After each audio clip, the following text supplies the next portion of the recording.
గాలికి గాయం కానేగాదు, నిప్పుకు చెదలే పట్టబోదు. నీటిని ఎవ్వడు కోయలేడు, భూమిని ఎవ్వరు దాచలేరు. వీరులు తారలై నింగినున్నా పోరాటమన్నది ఆగబోదు. వీరయోధుని గన్న అమ్మ పుంజి కంటి నీటి చుక్కల నుండి పుడతారులే మళ్ళీ వీరయోధులు, పుడతారులే మళ్ళీ వేల యోధులు. గాలికి గాయం కానేగాదు, నిప్పుకు చెదలే పట్టబోదు.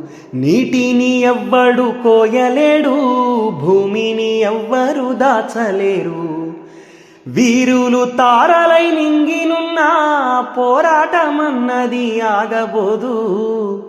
వీరయోధుని గన్న అమ్మ పుంజి కంటి నీటి